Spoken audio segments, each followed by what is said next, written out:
This is the third and the final talk of the series of 3 talks we had planned, and I'm quite surprised to find that there are so many people even today on the third day. In America, the audience gets tired after the first 2 days. They don't want to see the same speaker's face third day in succession. I must be an exception, so thank you very much for being on Sunday, because on Sunday everybody's mind is on the following week and you are getting ready for the weekend song. So I'm aware of the courtesy you have shown me by turning up in such large numbers even on a Sunday. I knew, since I'm not entirely new to America, that if you announce 3 talks, you don't have the same audience all these 3 days, because in America people have far too many things to do, so they can't pursue the same thing for 3 days. I can understand that, because life here is so diversified, so rich. So I don't plan a series of talks which has a single developing argument, because then the man who comes to the second day was not there on the first day, doesn't know what's going on, and the man who comes only on the third day, doesn't come the first 2 days, also doesn't know what happens. And yet there has to be a coherence in these 3 talks. And the brief given to me by Jugdish Vyas was that I must introduce Sri Aurobindo through Savitri. That was the brief. So in other words, talk about Sri Aurobindo and also bring Savitri as the framework for presenting Sri Aurobindo's ideas, his philosophies and his vision. The first day I talked primarily of his life and his contribution and his vision and his distinctive metaphysical stance. Yesterday, in the first half, I raised this question that we live in the 21st century, and we are, in some sense, in intellectual terms, we have a legacy which started with the age of enlightenment, and then you came Copernicus revolution, then you have the Descartesian revolution, then Newtonian physics, then you have Darwin's theory of evolution, then comes Freud, and then comes Marx. As a result of all this, the landscape, the intellectual landscape of the modern mind, instead of becoming green and rich with foliage, has become a wasteland. And so the modern man's primary problem is, I know all about life except that what it means, what is the meaning of life. That's the one thing I don't know. I know all about life. I know how many cells my body has, how many cells my brain has. I know everything. I know anything about blood pressure. I know everything, how my food is digested. Everything I know about myself, about the world. I know how much the sun weighs, how much the moon weighs, what the distance between the sun and the moon, how many ages have come by, how many crusts that have been on the surface of the earth. I know everything. I know all about genealogy, I know all about the protozoa, genes, everything, but one thing I don't know is whether life has a meaning and a purpose. If there is, what is it? I really don't know. This is the desperation of the modern man, and his quest, modern man's quest, is just the quest for the meaning of life. Those of you who were lucky to be born in India and spend the early part of your life in India have the advantage that although you share the intellectual landscape of the West, your emotional landscape is secure. So you have an underlying sense of security. But the modern American young man, in fact, his spiritual quest and thirst, I think, is very genuine. And this is spreading all over the world. And so I was trying to develop this argument and how Sri Aurobindo Savitri represents this dilemma, this question too. In other words, very often the question arises, I live in the 21st century, why should I be worried or concerned about Savitri and Satyavan, the story of Ashwapati's yoga, etc. But Ashwapati lived in the mythical past, maybe about 5,000 years ago. Why should I be concerned about that person? Because between Ashwapati and me, a number of things have happened. Science and technology have come. Man has been on the moon in Ashwapati's time. None of these things happened. So even if he was a great man, he is a great in his times, but what is his relevance to me? Now, in order to dispel this kind of a misgiving, I presented a number of passages from Savitri yesterday to show how in Savitri, how Sri Aurobindo represents some of the anxieties, some of the problems, some of the dilemmas of the modern man, and then how all this has led to a complete loss of faith, and that's why the representative poets of the 20th century have been poets like T.S. Eliot, who talks about the wasteland, or Auden, who talks about the age of anxiety, or the French existentialists who come to the conclusion that there is no truth to be found and everything is permitted. This was the slogan, as I pointed out, of the student revolution in 1968. Now this is the bizarre kind of landscape that we see, and I then pointed out that the first thing Sri Aurobindo does is he doesn't deny any of the great strides made by science and technology, and yet he has brought back to man this whole sense of purpose. Life has a purpose, life is very sacred, no matter what you are, whether you are Clinton or you are an ordinary human being working 7 days a week, earning your livelihood. You mattered in this God scheme. Your life is precious and valuable. It matters. That kind of a sense of purpose to life is something Sri Aurobindo has brought back in metaphysical and philosophical terms. And how he has done that, I was about to launch on that kind of a quest. Then I thought, philosophy for more than 45 minutes is rather difficult, so I stopped at that point and went into something else. Then I took up this basic question: what is quintessentially spiritual? What is spirituality? There seemed to be a great deal of search for the spiritual truth today. Spirituality marks the present age in many, many ways. So what is basically spiritual? I tried to present Sri Aurobindo's perspective on that, and then went on to talk about what it means to me to be essentially a Hindu. In what sense am I a Hindu? What does it mean in the present context of the world becoming a small village and all human beings coming together? What does it mean to me to be a Hindu? This was something I talked about yesterday, and this is where we stopped. So today the third and the final talk, and as I see that on Fridays and Saturdays we have a certain latitude. People are willing to sit a little longer because the next day is free. But Sunday is a very difficult day, so I would like to make sure that you all get home by 10 o'clock, which means finish here on time. And so it may not be possible to develop what I intend to develop leisurely, and it may have to be done in a kind of compact way.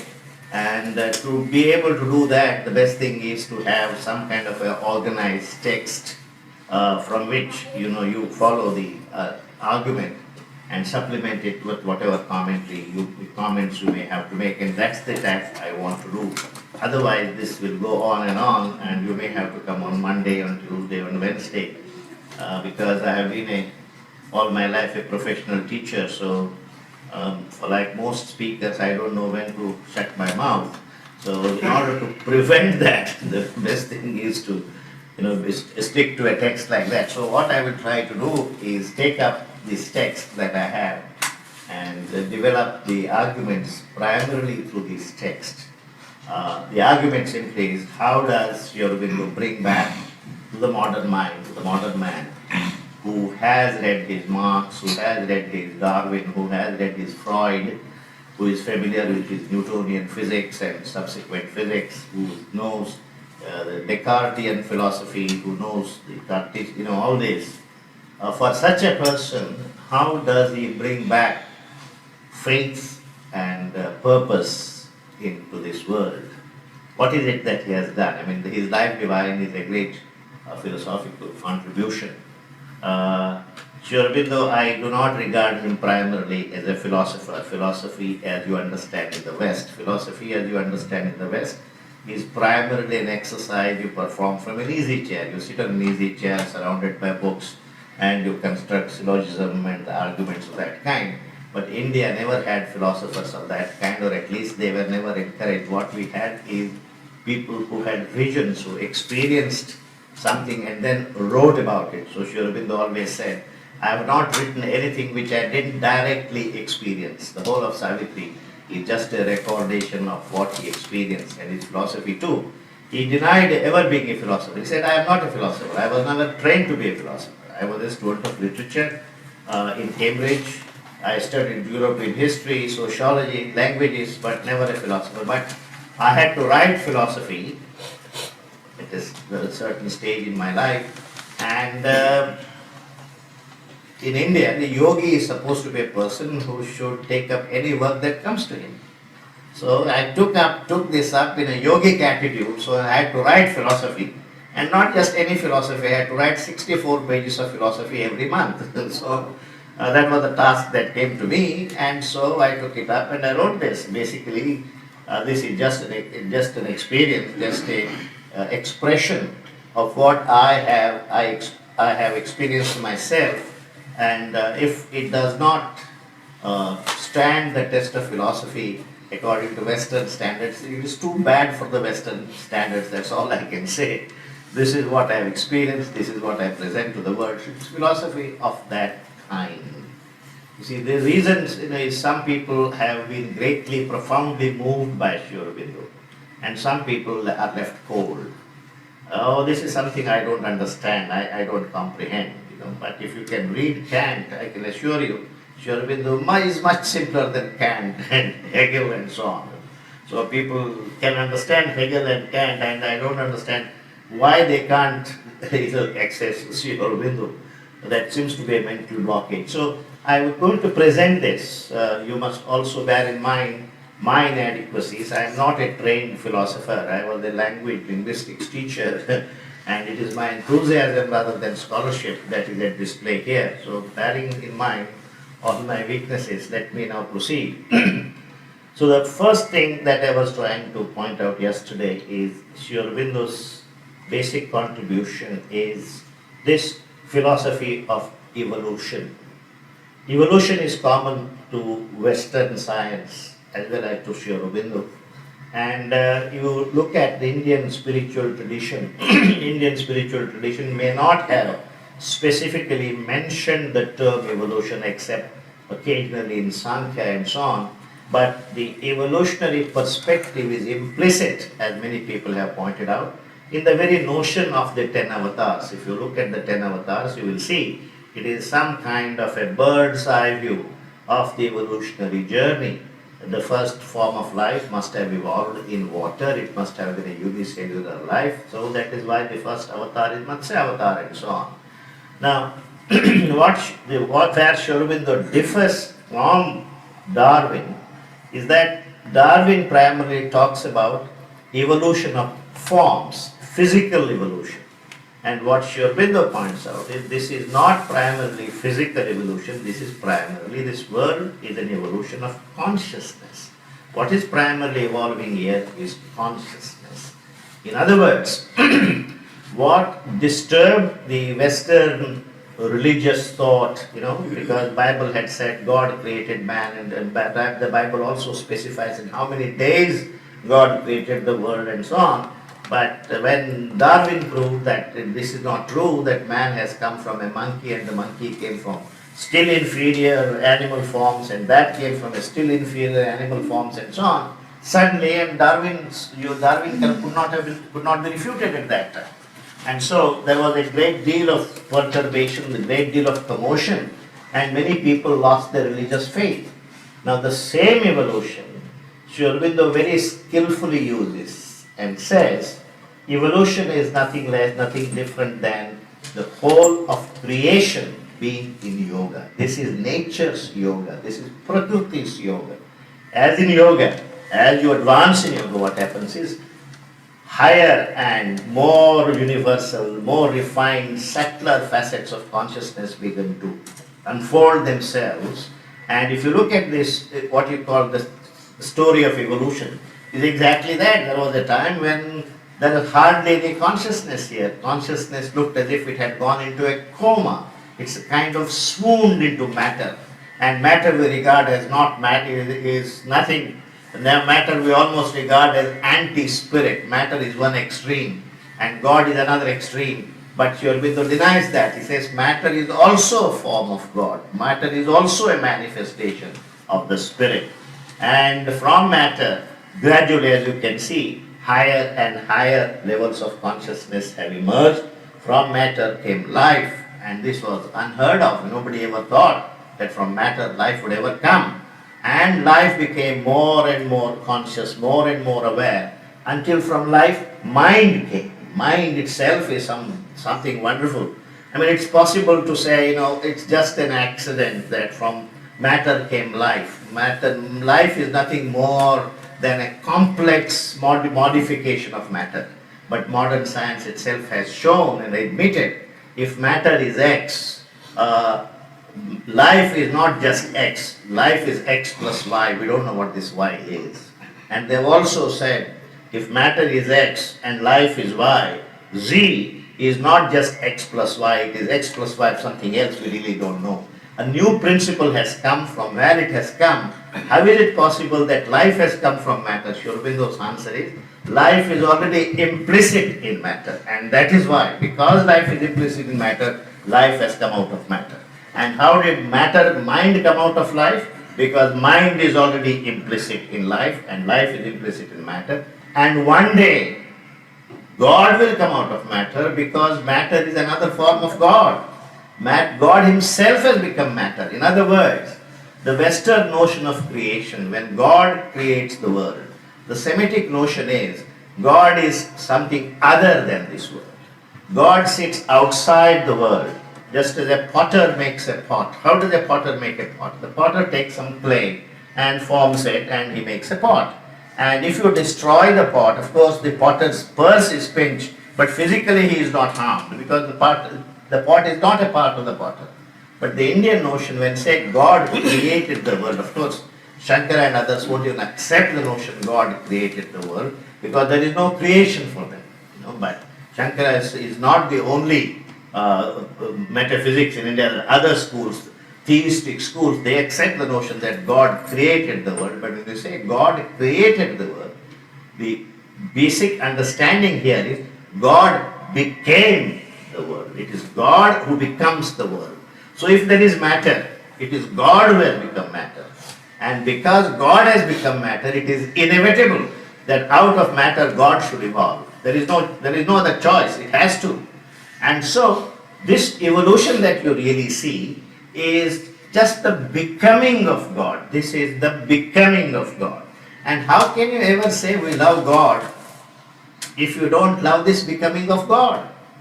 You see, we say the world is all corrupt and world is full of bad people. I would like to go away from the world where there is no corruption, where there is no pollution, where everything is pure. How can you do that? Because this is where you have to act. This is the world. God has become this. And from that, God is gradually evolving. And already we are there. We are already knocking at the gates of perfection and fulfillment from the external point of view. Man is almost godlike. For example, our Jugdish Vyas always says, Nadkarni ji, you probably were in America 30 years ago, but I have seen it for the last 10 years firsthand. They have created a material heaven here in America. It is true. I very often tell my Indian audiences, look at what science and technology have done. So the great Mughal Emperor Akbar, if he knew the advantages and comforts that I, as an ordinary university teacher, would be enjoying in the 20th century, like telephone, the facility to talk to my children from India to New York, and the pressing of, you just press a button, punch a few numbers, my daughter says from the other end, Daddy, how are you? Akbar, when he had to send a message from Delhi to Agra, what is the distance from Delhi to Agra? Hardly 150 miles. He had no way of doing it except send 4 people on a horseback who would ride throughout the night and go there. What would Akbar do in the Delhi hot summer? There is nothing, there will be pankha walas who will move the pankha. When they move the pankha, what is moving is loo is moving, hot air is moving. He has no other way but just feel frustrated. But now, I just have to switch on my fan, or if electricity supply continues, I just have to switch on my air conditioner. And on my table there is fruit from New Zealand, there is cheese from Denmark, and there is tea from India. For the whole world, if Akbar only knew that these will be the comfort someone like me is going to enjoy 400 years, up to him he would have gone down on his knees and said, "Oh Lord Allah, please do not be in a hurry to send me down to earth, wait for another 400 years. I would rather go as an ordinary man in the 20th century rather than a king in the 16th century." The point I am trying to make is, we do not realize how close to God we already are in many, many ways. Not entirely. Because we are not entirely become like God, there is division, there is disharmony, there are wars, there is corruption, there is inequality in the world. So what Sri Aurobindo is saying is, this is an onward march of the divine. And in 1918, he wrote about it in 1918 when Sri Aurobindo first wrote about these things, 80 years ago. And the world was unprepared to accept Sri Aurobindo because Sri Aurobindo's dreams, they said this is not possible. What he was trying to say is that, look, man's destiny primarily is to walk here the perfection of a God. We already have an outer perfection of a God. What we don't have is the inner perfection of a God. That we don't have yet. And we have the outer perfection of a God, and he pointed out in his Life Divine in 1918 when he first wrote about it, he says we are meeting the basic crisis modern man is facing is the evolutionary crisis. Many people thought India has to be free. As I told you in the very first day, India became free. Has it been the end of all problems? It has been the beginning of a new set of problems.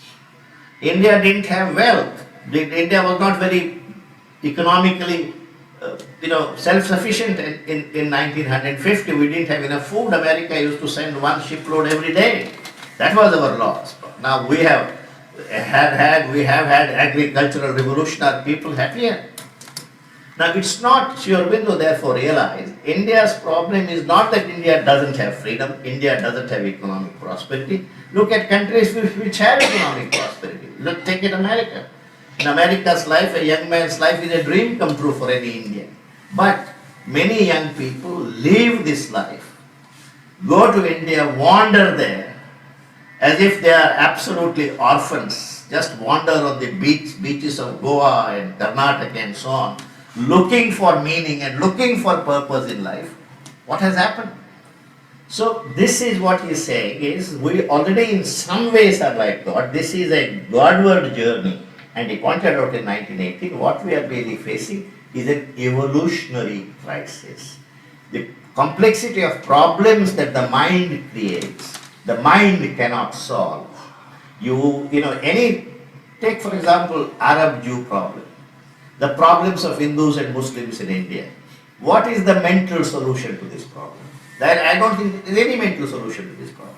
The only mental solution to this problem is one side somehow gets stronger and crushes the other side. Because you can't expect everybody will change. Gandhiji expected everybody will be overnight a saint. Overnight everybody will be a saint. We are not made that way. If you try to make everybody a saint, you will make a nation corrupt because the nation becomes a nation of hypocrites. This is what happens. So you can't do that either. The morality is powerful in some ways. Morality is like sitting on top of a volcano. You have controlled the volcano, you are sitting on top of it, but you never know when the volcano will get enough energy, and once it just breaks out, you don't know where you will be thrown. All this Gandhiji's peace, Hindus and Muslims coming together, Sardarji's Sikhs coming together, all this we sang. We also clapped hands, we had bhajans, etc. But where did all this go when the partition came on us? Or when the Khalistan movement began, where did it all go? So the problem is the resources that the mind has powerful instrument, the resources that the mind has are not adequate to change human nature. We need something more fundamental, more powerful than the human mind. And Aurobindo is saying it is man's destiny to acquire this new consciousness, just as from life mental consciousness came. And as I have been saying, just because mind came, we have done wonders. A chimpanzee never learns a language, a chimpanzee has never done any science. But just because we have what is called mind, we all learn some language or the other to which we are exposed, and it doesn't take any training, any tuition, automatic. And we have done induction and deduction which chimpanzee never thought of, because of which science and technology have come. But the mind has also certain inadequacies, certain problems. The mind can't see the truth as a whole. The mind needs to take the truth, break it into pieces, look at one at a time. And the mind is, like the old story of 7 blind men looking for elephants, 7 blind men go and describe an elephant. No, but none of them is telling a lie. Everybody is telling the truth, but it is not the whole truth. The mind can never see the whole truth. It is only a consciousness beyond the mind that can see the whole truth, because it experiences the truth. The truth is the truth of infinity, and the mind can never do it. So, although Aurobindo was a great champion of the mind, in the sense mind has to be cultivated, mind has to be disciplined, mind has to be strengthened, he said ultimately if you want to face the truth, understand the truth, you have to rise beyond the mind. And this evolutionary journey, we started with matter, then there was a stage of life, then comes mind. It doesn't end here. Nature's capacity for creation didn't end with the mind. Already nature is reaching out. Already you have saints, you have scientists, you have poets, in some of whom these faculties, higher faculties have come down. But these faculties come down, you don't know when they come down. I knew a Kannada poet who once said, in his 60th birthday, everybody came to honor this poet on his 60th birthday. He was a real great poet. And everybody praised him, the vice chancellors and the ministers, etc., etc. He said he is a great poet, etc. And he was just sitting quietly in a corner. And at the end of in India, if you want to praise somebody, you take at least 3 hours to praise him. It's not done very quickly. So for 3 hours, everybody went praising him. He just sat in a corner quietly listening. Then at the end of it, he was supposed to make an adequate response to the felicitations. And we all expected him to come and say, look, you are praising me for no reason at all. I'm a small man. I don't deserve all this praise. It is, the largeness of your heart. He didn't say any of these things. He said, accept every word that you have said about this poet. He is really a great poet. But my life has been a search for this poet. I have so far never found him. When he wants me, he possesses me, makes use of me, and just disappears. What you said about this poet is that every word is true, every word I agree with, but I have never so far found him. He was aware of the fact that a greater consciousness possesses him. So scientists, if they become ever self-conscious, look within themselves, they will also find it's a greater consciousness that comes to them and makes them do what they want. Now, this consciousness, the science of consciousness, has been the speciality of the Indian spiritual tradition. Let us face it. Just as the science of matter has been the preserve of the best, the science of consciousness is our speciality. We know much more than they do. And so it is possible to set up a program of inner growth by which man rises from the mind and ascends to a level of consciousness beyond the mind, which Aurobindo calls the supramental consciousness. And it is this journey that is basically creation. Now, all this is prose. Let me read about this from Savitri, the passages which will make clearer. and not only clearer, you will get some of the power from Aurobindo's own language. If you have a copy of Savitri, then this is on page 66.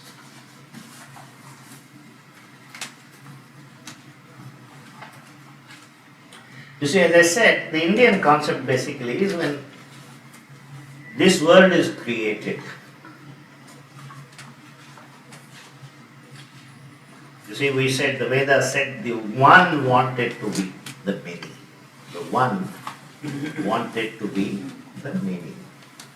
And we are the many in the, who have come out of the one.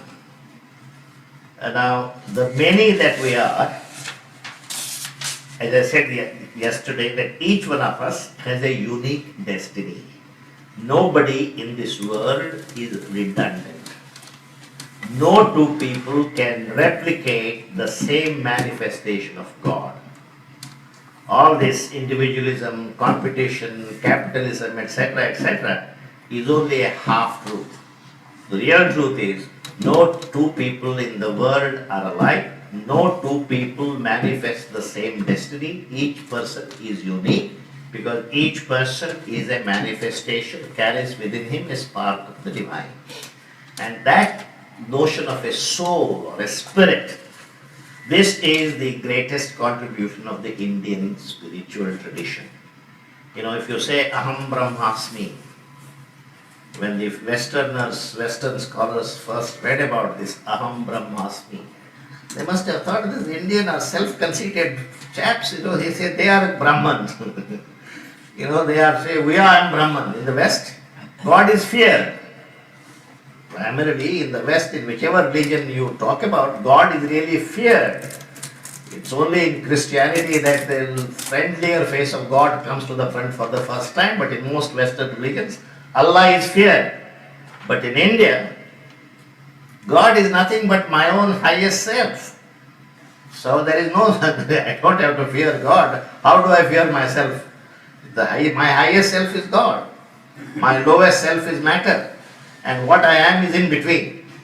Right? So this whole notion of the Spirit and God, it's a wonderful notion. As I was saying yesterday, and this bears repetition. You talk about democracy, and democracy where people are equal. Where are people equal? Just show me two people who are equal. There is somebody like Clinton or somebody like Einstein, somebody is a great scientist, his contribution is so immense, so valuable, that somebody is a plumber or a barber. His contribution, you can quantify, it's worth $300 per day, right? Now $300 per day, you can't say Einstein's contribution is $300. How are they equal? I haven't seen any basis for democracy in Western thinking. Rousseau's social contract, I don't remember having signed that contract ever. The only basis for equality between two human beings is the basis given to us by Yajnavalkya. What is the basis? He said the spark of the divine which dwells in you is the spark, is the same divine that dwells in you as well, and they are equal. Divine in you and the divine in a barber or a carpenter or whatever, they are equal. And so since the divine's value in each one of us is equal, we are equal. So Aurobindo points out that democracy in the West has been a gift of Jesus Christ. We don't recognize it. Jesus Christ we have identified with religion, and so it's all religion. But basically, the highest truths of democracy, the highest truths of communism are spiritual truths. See, it's very strange. You see, I am one of the people who are very sad at the demise of communism. I shouldn't say that in America. Because communism basically manifests a spiritual truth. He says each must contribute according to his capacity and must get from society according to his need. What is wrong with that? This is what happens in a family.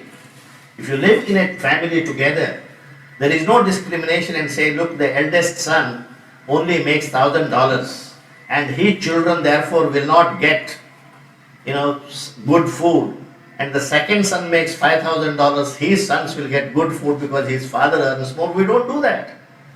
Let each contribute according to his capacity, and each get what he needs. Now, how is this adjusted? This is adjusted on the basis of a spiritual principle which binds a family together called love. There is no such measure for love. The French Revolution talked about equality, fraternity, liberty, equality, fraternity. And you see in practice where there is liberty, there is no equality. There is liberty here, but there is no equality here. There are Rockefellers, there are people who sleep on the edges of streets at night. In America, Russia, they tried the other experiments. Equality. At what cost? Liberty was gone. So if you go after liberty, you lose equality. If you go after equality, you lose liberty. What brings liberty and equality together is the French Revolution itself said fraternity. What is fraternity? Fraternity is the assumption we are all the sons of the same father. This is a spiritual principle. Now, the point is, Aurobindo has been a great champion of Western liberal values.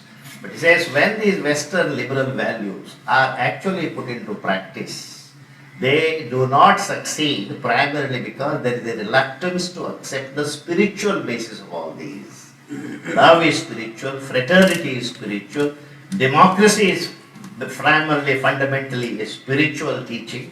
So this whole notion of the spirit, consciousness, this is the central theme. And so this whole world is a play of consciousness. When we talk about Sat, Chit and Anand, it is the Chit, it's the consciousness force that manifests this world, that builds this world, that evolves in this world. And when God decides to create this world, now, here comes a problem. When you say God decides to create this world, how do you know God decided to create this world? And when did He decide to create this world? See, we all think we are asking very smart questions, but the one thing you must realize that all religions have a story of Genesis, how the world was created. Now, if you are not a Hindu, for you, if you are a Christian, for you, Hindu story of Genesis is only a story. But if you are a Hindu, Christian story of Genesis is only a story. According to me, all histories of Genesis are stories because they can't be anything else. Because you are trying to put in terms of finite human experience, finite human language, something which is basically infinite. What do you do? How do you narrate it? Well, you then have to tell a story. Why do we tell stories to children? Because children are not capable of grasping abstract ideas, abstract principles. We try to put them to the measure of their experience. So we have little stories we tell them. So our ancestors, they all thought, well, I can only tell you a story about it. You see, there is truth. You see, the Indian spiritual tradition has said, there is a great truth. But at the level of the mind, the highest truth is, I cannot know. If you can know the truth with the mind, if you can know God with your mind, you don't need God. Because your mind is superior to God.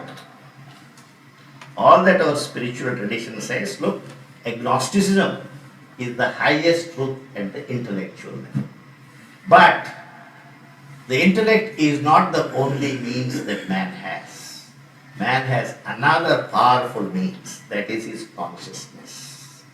If you hone your consciousness, if you train your consciousness, if you make your consciousness pure of all the impurities that the ego brings to it, if you make your consciousness universal, if you make your consciousness, as I was saying, God-like, then through identity, your consciousness can understand the divine. That's the only way to understand the divine. And that is why I always say my formula for finding God, if you want to find God, be God yourself. Be as vast as God, be as universal as God, be as loving as God, then automatically you will understand God. So this whole business of consciousness, the training of consciousness, honing of consciousness, this is primarily yoga. It is the other things about yoga that has captured popular imagination, in the sense yoga gives you good digestion, yoga helps you to, relax when you are full of stress. These are all, I'm not denying any of these benefits, but the basic thing about yoga is that it is it's a kind of a pointed effort at changing your own consciousness. And unless that's done, I don't think unless man changes his consciousness, it is of any use to expect the world to change. There is a very interesting debate between the Japanese philosopher Ikeda and Toynbee, the British historian Toynbee. When they discuss, both of them come to the conclusion the only way to bring happiness to mankind at the individual level and at the social level is to change human nature. Agreed. How do you go about changing human nature? Toynbee or Ikeda absolutely have no idea how human nature can be changed. When they come at this point, they almost talk like little children. One of them says we need a new imperialism. The other person says we need a new religion. Already we have more than enough religions. We have tried various imperialisms. It's only in India we have a science for changing consciousness. That science is called yoga. And that's why Aurobindo has said, just as at the level of the mind, induction and deduction have proved so very powerful. In the next age that is coming, yoga will be a very, very powerful tool, because what has to change basically is the human nature. And so, going back to what I was trying to say, when we say God wanted to manifest himself, God wanted to create this world, this is only a storytelling. Actually what it is, how he does it, what God is, etc., we really don't know, unless you have risen in your consciousness at a level when you can understand God through identity. Until then, we said, God wanted to manifest himself. God, who was very perfect, decided to multiply himself, and he took a plunge into its opposite. So God, who was deathless, God who was all knowledge, God who was all bliss, became its very opposite, because nature, material, consciousness, matter is neither immortality nor bliss nor knowledge. It's exactly the opposite of these. So God took a plunge into the inconscient, and from the inconscient God is consciously rising. And now we have come to a midpoint, and this midpoint is what is called man. And man is the primary agent of nature. Now, as I've always been saying to people, when you say, give me an example of something that has come out of nature, oh, then we say, look at that tree there, that's nature, the bird there is nature, all is nature. But we forget, we too are a part of nature. And we are the most evolved part of nature. And therefore it is our responsibility to carry this evolution even to a higher stage. So what you and I do in our individual life matters, because we are a link in this golden chain which starts from matter and ends with superconsciousness we call God. And we are a link there. So what we do, how we exert ourselves, how we develop ourselves, all these things matter. And so this is basically a Godward journey, and you are walking a path which is ultimately supposed to take you there. Not maybe in this body, not maybe in this life, but that's the direction of the journey. And therefore, it's not true that life is all an accident. It is a series of blind accidents, as scientists say. There is no randomness about this life. Everything in life has a direction and it is a growth towards knowledge, towards perfection. And that's what Sri Aurobindo is talking about here. I'm going to read that after we take a small break, because philosophy for 45 minutes for me is difficult. It may be, yes, sir. Yes, sir. I don't know whether you're going to cover this or you already have covered. I was missed yesterday. Yeah.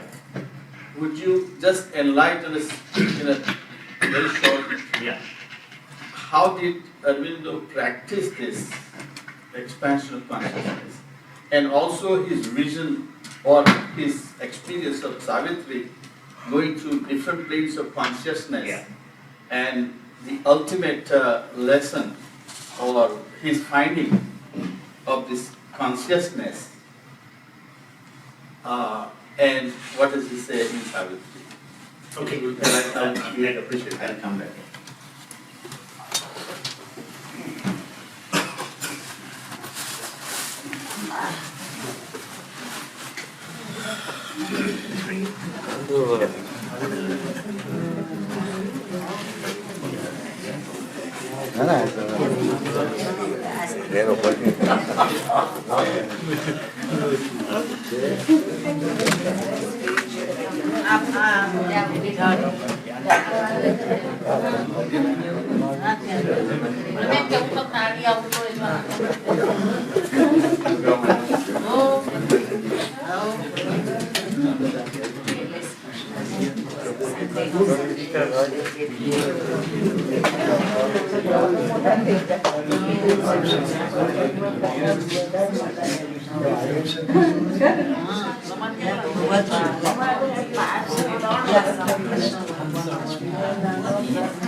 Now, before I go on, I would like to say something about the important questions raised by our friend Manubhai Patel.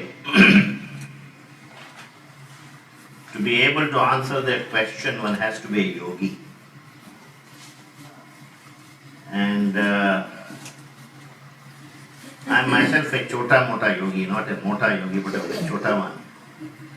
So I don't think it is my place really to dwell into the secrets of yoga that Sri Aurobindo has talked about. I can refer him to books and sources where he can find information.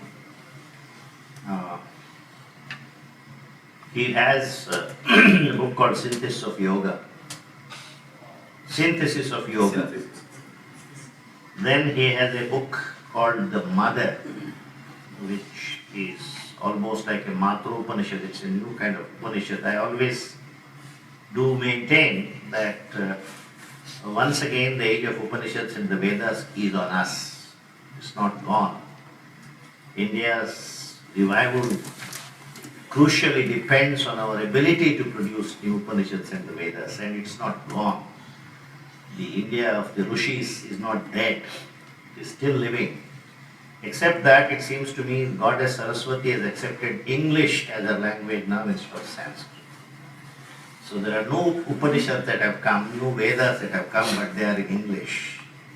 And we should not practice this kind of untouchability. I won't accept it as a Veda unless it comes in Sanskrit. So it has come in English.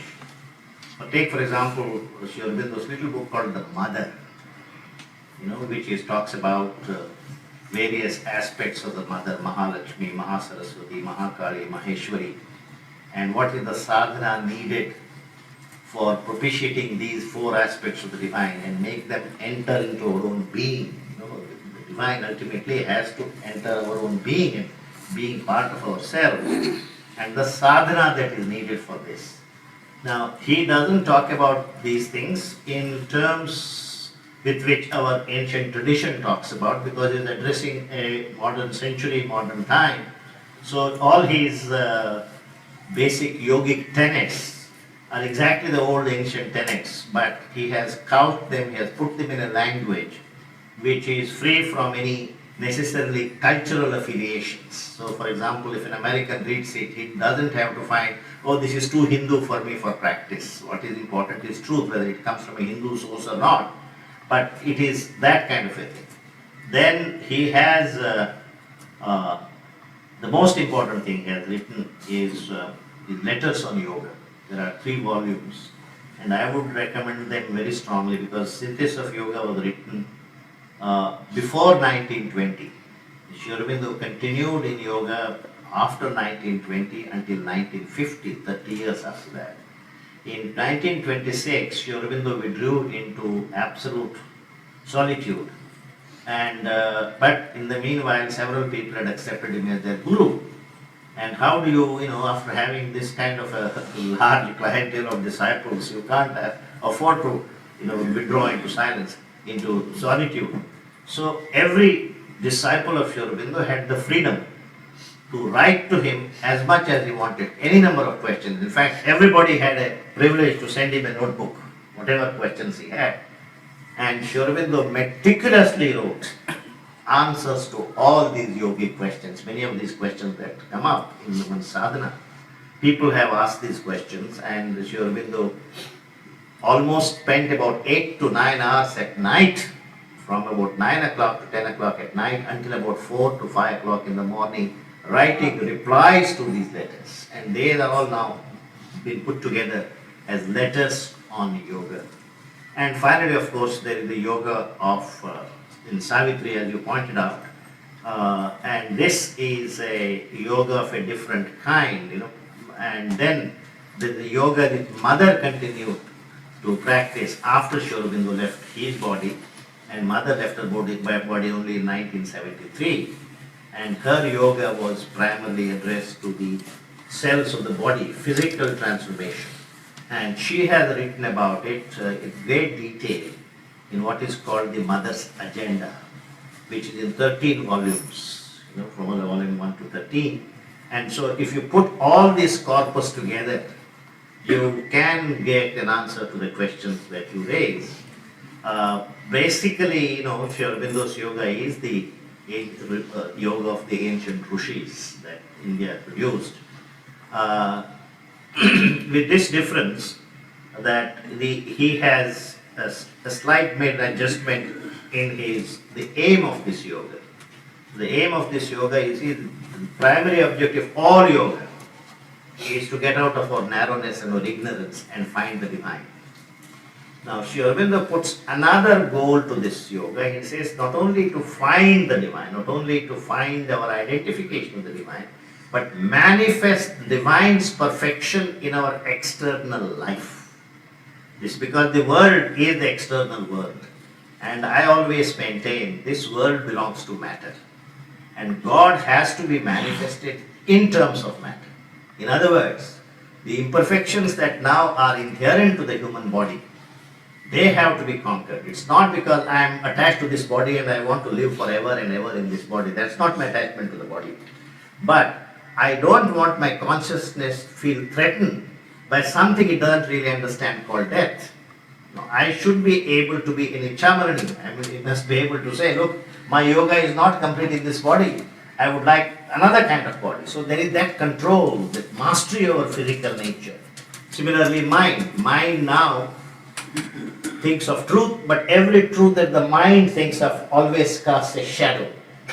Because mind is still in the world of duality. So all these imperfections have to be conquered.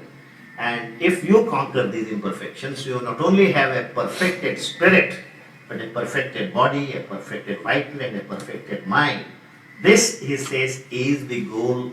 Our goal has to be this, that we find God first. And for finding God, whatever way appeals to you, way of even bhajan or music or meditation or pranayam, whatever appeals to you, because we are all differently made. You see, there is one thing about our Indian spiritual tradition, that nothing is imposed on people. A number of different pathways are open. And there is hardly any pathway the Indian spiritual tradition has not experimented with. That is our great tradition. I really do not believe in the general assumption that all religions are equal. They are not equal. We have had a special, we have spent years and years, hundreds and thousands of years experimenting on the spiritual path. I'm not saying that ours is the only true religion. You can find God through any religion. But it is not true that all religions are as rich as our religion in pathways to God. Christianity is a great religion. Buddhism is a great religion. But I do not think they have made the same experiment that we made. We have not left any path unexplored. And so the experience that we have had in our country is so vast, so diverse. And then to come to say, because this appeals to popular mass appeal, all religions are the same, Hinduism is the same, Islam is the same. I don't accept that. You can dismiss me as old-fashioned. This is not really true. We have spent special effort, energy. This is why, we even sacrificed our material well-being for the spirit. And Sri Aurobindo said, look, we have to correct it now. We have to bring spirit and matter together. That's the whole idea of the West and East coming together and so on. So it is this, the first find therefore God by whichever path that you find useful to your personality, inner being. Bhakti suits you, Karma Yoga suits you, Jnana Yoga suits you, meditation suits you, any kind of a routine you can make which suits your inner nature. And as I was saying yesterday, just because a certain routine suits you, it does not suit your neighbor. He must have the freedom to choose his routine. See, if he is knowledgeable enough. And this is how there are, hundreds of different pathways to God that we have explored. And once you do that, see, there is a great danger. When you find God, you are likely to lose hold of this world. Finding God in India traditionally has been synonymous with finding the life in this world worthless. And if you find life in this world worthless, then comes the next stage. You don't mind who comes and destroys your temples, carries away your gods, who comes and rules over you. That's the next stage. After all, the external world is a Maya. It doesn't matter whether it's Akbar or Noor Jahan or whoever it is, it doesn't matter. We talk about Somnath and these people came 17 times, 18 times, looted the Somnath temple. You and I know in Gujarat. First time they came, we are not ready. Second time they came, we are not ready. 17 times they came, we were not ready. I just can't believe this. I simply attribute this to this craziness that God is not here. God is up there, and because we are interested in that God, this world we just ignore. This has been the bane, curse of our country. See, we have had the most wonderful spiritual riches. But we are like, like those old story Marwadis, Sorry if there is any Marwadi, I have great Marwadi friends. We have stories where certain communities have been branded. What they do is they have great wealth, but they don't use it in living. What they do is they dig little holes in the drawing room and bury there golden bars and sleep soundly. Their children go around with torn clothes. The wife goes around without chappals. But he's supposed to be very rich because he is happy that he has gold bars underneath. So we have great gold bars of spiritual wealth, but what have we done with it? We have come to America, we are sending all our children to America. You go there. India has been made into a desert. If spirituality is great, then we must harvest the benefit of that in our country. This has not happened. That's what I'm saying. What Sri Aurobindo brings back is a new perspective. Spirituality is always used to say, look, heaven we have always possessed. Because we have come from God's place. It is the earth that we have not yet possessed. And the aim of my yoga is to make heaven and earth one and equal. See, my yoga ultimately aims at making life here on earth as rich as the life in heaven. That's the aim of my yoga. So this is the only difference between, this is a ongoing tradition. As I was saying yesterday, greatness of India, the greatness of Hinduism is truth is a constantly manifesting, constantly, becomes larger and larger. No greater and greater truths come and you must accept them.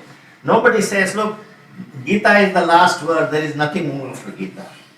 Or nobody says, if you change one word in the Gita, I will see to it that your entire community is burnt down. No, we don't say that. Yesterday I was pointing out, Vivekananda said, there are many unwritten pages in my book of God. Many unwritten pages. So that is, new generations will come, they will fill up these pages. And Sri Aurobindo himself in Essays on the Gita, in the very first chapter he says, in all scriptures there are two parts. One part which is valid for all time to come. Another part which is owing to the mind of the writer and the intellectual limitations of the age, that doesn't last forever and ever. So it is this kind of a freedom that we keep maintaining. Yesterday I was giving an example of the Teilhard de Chardin, the great Jesuit priest, who also came to the same conclusion as Sri Aurobindo came to, which is that mind is not the final stage of the evolutionary journey. Another level is to come. He was a Jesuit priest and he wrote books about it. He wanted to print these books, but the Christian church didn't allow him to do it. The books came only after his death because he had left the manuscript with his friends and they published them. Where many people in Sri Aurobindo's own lifetime regarded Sri Aurobindo as, he's a dreamer. He doesn't know anything about yoga. They might have private opinions and reservations, but nobody said Sri Aurobindo shouldn't publish books. That is the spirit in which we have developed, we have carried our country, and that is the greatness. As I said, that's the last frontier of freedom. If there is anywhere, it is in Hinduism. And if Hinduism goes, this freedom will go. And there will be various kinds of constraints and man will simply be squeezed out. That's what I mean by being a Hindu. Simply means open to truth, open to new manifestations of truth, open to new aspects of truth. This is what it is, and therefore when I say Sri Aurobindo brought something new to yoga, I am not saying it was entirely new. What he does is he goes back to a tradition and tries to renew it so that it satisfies the urge of the modern intellectual, modern man, because Shankaracharya lived in an age and we live in a totally different age, our aspirations are different. And Shankaracharya, although in many ways Sri Aurobindo disagrees, I regard Shankaracharya as one of the saviors of Hinduism. If there were no Shankaracharya, there would have been no Hinduism. Shankaracharya did what was required to be done in his time in the way it had to be done. You can't judge him. For example, Mahatma Gandhi, when he talks about Hinduism, it almost looks Christian Hinduism. Why did he have to do that? Because he was at that time facing the challenge of Christianity. And therefore he wanted to say, look, Christianity has this, Hinduism also has this, very much Christian. And Shankaracharya had to face the challenge of Buddhism. So Shankaracharya made Hinduism look like Buddhism. That's why there is a popular assumption that Shankara was a Prachanna Buddha, he was a hidden Buddha. He was not a hidden Buddha, he is the savior of Hinduism. And yet, truth marches on. Truth doesn't only respect old avatars. Truth accepts new avatars are possible. That's the greatness. The greatness of our culture is we have 10 avatars. 10 times God came down. And I don't believe 10 is the finite number. 10 simply means many times. God can come down again and again. And that's why I believe what Sri Aurobindo has brought is something new and yet something what I call Sanatan. Sanatan is not only ancient, Sanatan simply also means Nitya Nutan, it's constantly renewable, constantly new. That's the spirit in which Sri Aurobindo sees Hinduism, and that's the spirit in which I see Hinduism. And that's why I was trying to emphasize yesterday, some of you were not here, but I thought now there is a resurgence in the Hindu circles everywhere, in America and everywhere, and I thought in the period of resurgence, we must not lose sight of this great truth. We are the guardians of truth. We are the guardians of new truth that is coming down. I don't care from what source it comes. Now, this was the question you asked, and I kind of got a little, yeah. Will you please, excuse me, please continue the question answer after. Okay. Now, what I want to do, as I told you, today is the last Sunday. I should not misuse your courtesy and just keep you engaged here at 10 o'clock. I simply said whatever I said in my prose in the first half, I will present it in Sri Aurobindo's poetry. Basically, what I was trying to say is the modern intellectual is in search for the meaning of life. Right? And so, what is the meaning of life and how, without having to reject modern science, Darwin, whatever, Freud, etc., you still can have faith in life. Life is something sacred to be lived to its fullest extent. All this can comes back because Aurobindo regards this as I said, a journey, a pilgrimage. Life is a pilgrimage from the inconscient to the superconscient, or what we call God. Now he has talked about it in several ways in Savitri, and what I want to do now is to present to you one page which is very relevant to this question or what I was talking about in the first half. This is on page 66.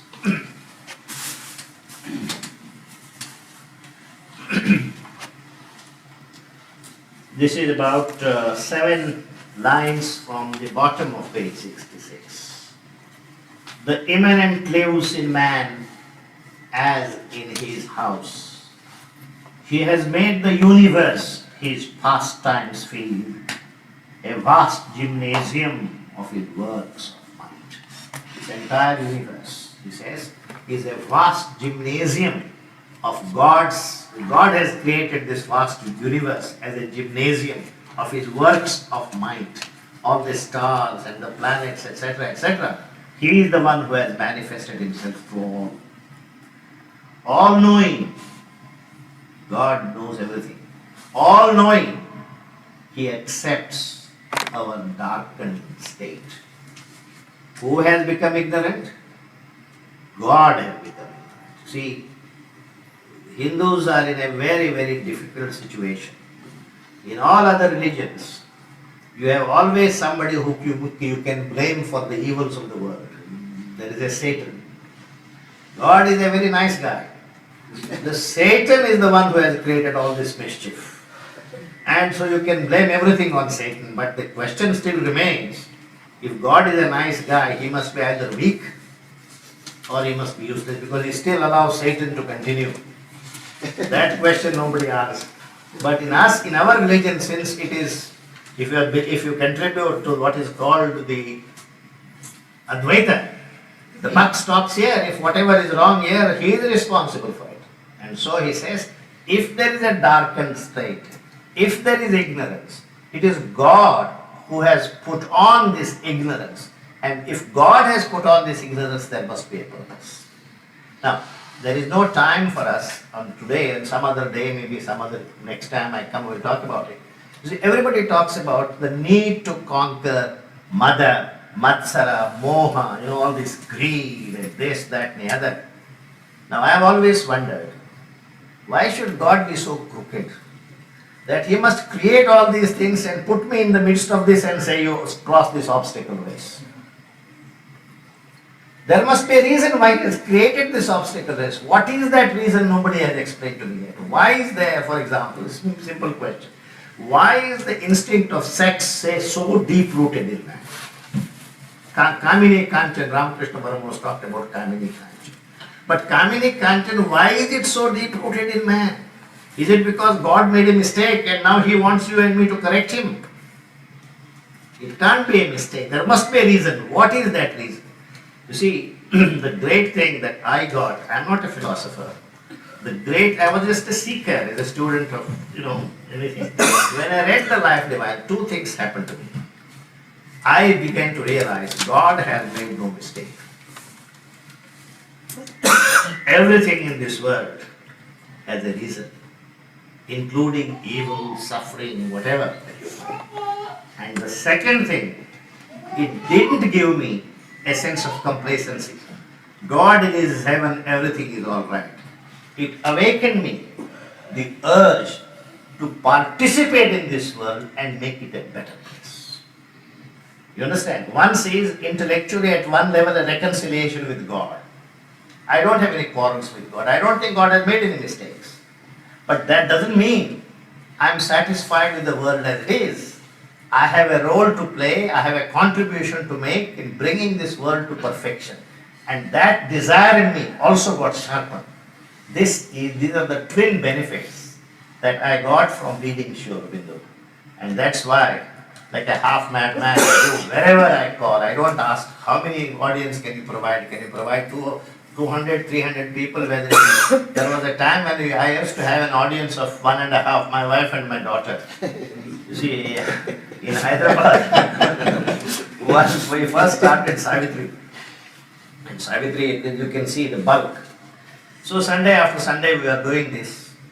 So people would come, most of people would come several Sundays, but there would be on some Sundays, for some reason, the few people who would come, you can't expect an audience to follow you for 7 years. It took 7 years to do this book. And there would be no audience, but then I would go to this meeting place with my wife and my little, at that time, 3-year-old daughter in the car, and very often the man whose house we were meeting, he himself, my wife, these were the audience. So from an audience of 2, I also addressed audience of 1,000. It doesn't matter to me, because that's to me I'm a town crier. You see, I have found something great, and any point of vantage I find a treetop or anywhere, I just stand up and declare. If you ask me too many questions, I may not be able to answer them also. But I have this enthusiasm. I have found something very great that modern man needs, a man who quests, who has questions to ask, who is looking at this world and seeking for perfection, who is not tired of this world. This Aurobindo is not for tired souls. Oh, I am very tired of this world, give me some peace. It's not for that. I am full of love. I love this world. This Aurobindo is for people who love this world and bring perfection to this world. And it is that enthusiasm that has taken me round, and that's what I think I try to share with you, rather than a great philosophy or a great yoga. These are far beyond my reach. I am basically, as I said, in the good old days, there used to be town criers. There is a story about a South Indian saint, and his guru gave him a mantra. He says, I will give you a mantra on condition. This is a definite mantra to find the divine, but you will never reveal it to anyone else. Of the modern age, in a most elusive manner, the manner in which an average man can understand. He has very well, in the first day he described about he narrated the Aurobindo's life, his contribution to Western movement, the understanding and misunderstanding about the Aurobindo's work. Second day he described, he narrated the whole Western philosophy and the all important philosophers, Bertrand Russell and Marx and Freud, and then the way in which he concluded how the fundamentals of the Western philosophy are so weak, perhaps in comparison with the truth that India has given. Why we consider ourselves as a guru of the world? The hidden meaning of the guru, that it is not, when we say we are a guru of the world, the word is not meant just to entertain our ego. You see, it is not meant for that. There are people, they simply entertain their ego out of just ego. They say, we are a guru. What is the real meaning? Why we should feel that we are the guru of the world? Because at a conceptual level, we are much ahead of any part of the world regarding any definition of equality or fraternity or freedom or whatever you call it. So this was the second day when he described the way beautifully. Today, he discussed the fundamental issues that most of the scientists, those who are talking in the 18th and 19th century, that we have conquered the world, we know how to measure the world, we can reach to moon, we can go to the deep level at the sea, we can solve any problems, science can do and undo anything, and it can change man into woman and woman into man. We know. Now all those scientists, honest scientists, are fast realizing that we know only part of the truth. You see, that is what he was narrating. That any effort to understand truth through mind has no much meaning. You understand only part of the truth. So you have to go beyond mind. And how to go beyond mind? That he started giving us a little hint, because 3 days are nothing, I tell you. We just we started listening to him to comprehend the whole world philosophy and the poetry and the new perception of Sri Aurobindo within 3 days is not a joke. And therefore, we need to have more time. And I will very much request Dr. Mangesh Nadkarni that we are going to have many more sessions, if not this year, next year, if not next year, in coming years, we try our best to will take his advantage and the way his knowledge, the way of the expression, his delivery, and therefore I am extremely happy and I really express my thanks and gratitude not only to Mr. Mangesh Nadkarni, but this time his wife also has come. I am very happy and I see that he has accompanied Dr. Nadkarni. He is moving around at his place. Dr. Nadkarni is moving around not only in America but throughout the world and to move from here to again to Los Angeles, from Los Angeles to go to Florida, from Florida to another state, then to London, then to go to Australia, again back to Pondicherry Ashram, again back at this age to move around, daily changing one family to another family, to adjust with and this diet to that diet, to sleep in a one bed to another bed is not a small thing. The physical exertion that he is taking, the way in which it is. So I very much appreciate his karma yoga. This is the karma yoga. What is ultimately? The way in which the tremendous enthusiasm through which he is trying to explain what Aurobindo stand for, what Mother stand for, what India is supposed to do, how exactly we are supposed to behave if we are really Indians. You know, these are all things. This is something new, and we are very thankful to you, sir. And I have no words to express my thanks. I hope that you will come again and be your guest. And